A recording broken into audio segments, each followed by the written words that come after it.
Make every day count.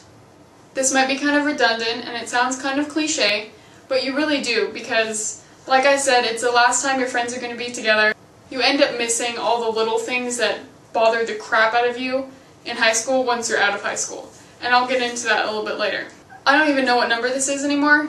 Get a yearbook, and if you can't afford a yearbook or don't want one, just make sure to take pictures or just have something that you can remember senior year by. I think I annoyed everyone I've ever met in high school by the end of senior year because I just wanted to like save everything. I wanted to be able to take pictures of everything and have memories and record and jot down everything that I did. If it's easy for you to keep a journal, do that. That's great. I've been keeping a journal since 2006, I think, and it's fun to go back and read it. You can be like, I was a dumbass back then. Just record it, because even if you don't feel like you want to remember these memories now, I think as time goes by you'll get kind of nostalgic and you'll be glad that you did. Okay, this is a very important tip, because I had a couple friends that were doing this to each other. Don't pressure your friends into going to the same college as you. Don't pressure your friends. Ugh, makes me so mad when people do this. I had a friend who was just every day, like, since she found out that her and my other friend were applying to the same college, you know, the same out of like 5 colleges, that they had that one in common, she would just like promote it. It was the only place for him, and this is the best choice of your life. Your life will change if you go to the same college as me. You just have to let people make decisions for themselves. You can't be selfish about that. I had a couple friends who applied to the college that I go to now, and none of them ended up going there, except me. I mean, it kind of sucks because you wish you knew someone at your college that you knew from high school, but you have to do what's best for you, and they have to do what's best for them, and you shouldn't be selfish and try and, you know, bribe someone into going to the college of your choice if that's not the college of their choice. So just be respectful of other people's decisions, and don't be selfish about that kind of thing, because you'll make friends in college. Cherish graduation no matter how lame you think it is, because my graduation was kind of lame. I just felt that way. I don't know if it actually was. Might have been just me, in my opinion. The months leading up to graduation, I was like, oh my god, I don't have to sit through graduation. Because it was hot. It was so damn hot outside. Going through graduation practice and graduation itself, you get very sentimental, I would think. A lot of people I knew got very sentimental. And it's to be expected. And even if you don't get sentimental, you should still just make the best out of it. Just make the best out of the situation. Whether you're sitting with your friends at graduation or you're not. Whether you got the color robe you wanted or not. Whether it's 200 degrees outside and you're on concrete or not. It's the only high school graduation you have, so why not make it a good one? Let your teachers know how much they've helped you. This is a big thing. I felt, by the end of the year, my hair, it looks like I have hair growing out of my neck. I felt an obligation to my teachers that meant a lot to me, to just let them know that, you know, just let them know how much they did, because they have so many students, and I know a lot of students that hate a lot of teachers and, you know, disrespect them and treat them like dirt, and it may be because I come from a family of teachers, but I respect teachers. Not all teachers are fantastic, but the ones that are fantastic, I think you should let them know, because it will probably make their day. So what I did was, a couple of the teachers that I wasn't very close to, but I really liked throughout my 4 years there, I got them a card and wrote in the card, you know, thank you for everything, and gave them my college email, so that I can keep in touch with them and they'll know, you know, who this is that's emailing them. And then for my one drama teacher, who I think I've talked about in previous videos a long time ago, he means the world to me. literally made me who I am today, because that's a whole nother story. That's such a long story, but he's like a second father to me. So I wrote him a 6-page letter, and I sent it to him. Well, I gave it to him the day before graduation, just so that he would know what he meant to me. I mean, I still email him, and, you know, I see him. It kind of gives you closure. I'm leaving this school, but, you know, and I have a chance to let the people that did a lot for me know that they mean something to me.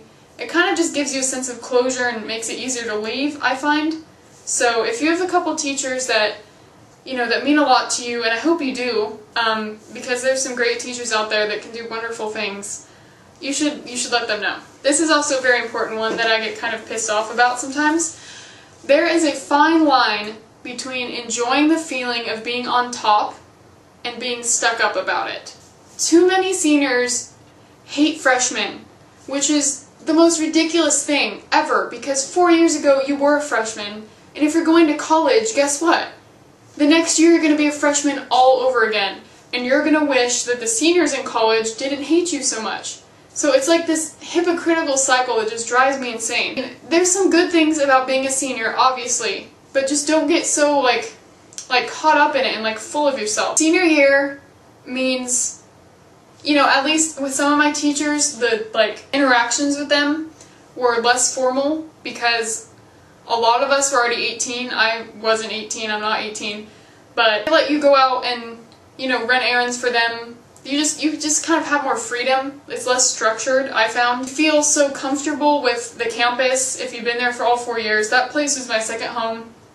I loved it like a child. So you feel very secure, but I think sometimes people take that, like, take those, like, secure and, like, happy feelings in regards to the school and just make their heads bigger. Oh, I'm the best thing that happened to this school. You freshmen suck. That's not gonna help anything, and it's not gonna make you feel better. I just don't do it. Just don't do it. There are some awesome freshmen out there. I mean, I think I was an awesome freshman, so. So, my camera crapped out on me in between my filming the last part of this video. So this is several days later. I had no batteries with me, so I had to go buy some more. But I'm going to continue this video. So, try your best at something you normally bullshit. Now, both of my parents are English teachers, so, you know, I'm surrounded by conversations about essay planning, and, you know, they talk about their work, and they take home grading and everything. I kind of have a sense of, like, curriculum and, like, the way teachers teach, because all my parents' friends are teachers. And try your best at something you normally bullshit. I have an example of this. During English, my senior year, I had the kind of teacher who, I don't know if it was my writing or if it was just his grading style, like he didn't actually read it, but I just kept, like, turning in these essays that I would just bullshit to come up with some really, you know, insightful, meaningful message that I got out of the story that I didn't really get out of the story, and about it, but I didn't have like a meaning to my writing. I would just, you know, blah, blah, blah, blah, blah, turn it in. And it worked, you know. I got AP essays are graded on a scale from 1 to 9, 9 being like perfect score. And so, you know, I got 7s and some 8s. And so I had an A in that class, and I was like, whatever. And then one day, I decided that I was going to really try. And we had an on-demand essay, which is an essay that you write in class and you turn it in and it's graded. I wrote, I think it was something, it might have been a Robert Frost poem. It was comparing 2 poems. And I know for sure that one was by Emily Dickinson, and I don't know who the other one was by. But it was about light versus darkness. And this was, I don't know when this was, like April or something. As I was reading it, you know, and I took extra time to read it, more than I normally do when I would just bullshit them, I found out that I actually had something to say. And so I tied this whole thing together with the light representing the struggle to come out of the darkness being evil, and this person in the poem was walking in the woods in the dark, trying to find the light. And so I made this huge connection. But really quickly, it took me just as long to write it as it does when I half-ass my essays, and I got a 9, and which my teacher had never given anyone. And I was completely shocked. And then I sat there and I was like, you can do anything you set your mind to. And I decided that I was going to give it my best shot, put all of my effort into it, and then your outcome will be better. So just pick one thing, because I bullshit a lot, as much as I can kind of get away with. So just pick one thing your senior year. And I know you've already started school. This can be for any grade. Pick one thing that you normally don't put that much effort into, and just put effort into it. Just once. And see the difference that you get out of it. I hope that doesn't sound preachy. Sorry if it does.